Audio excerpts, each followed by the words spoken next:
Зашел в Бравл Старс, и сегодня я хочу выбить нового бойца Мину. Вот испытание, где мы можем получить ящики Мины. Я пошел в игру, и мне выпала награда за поимку, и я выбрал Леона. Сначала мы стояли за стенкой,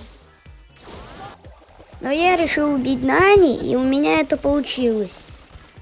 Но потом он меня сам чуть не убил, и мы выиграли.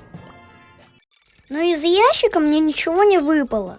Во второй игре мы сначала проигрывали, но мы агрессивно сыграли и победили. В третьей игре мне попались довольно сильные противники, но по счету 19-10 мы победили. Я открыл ящик, и мне сразу выпало 7 предметов и 3 гема. Всем пока!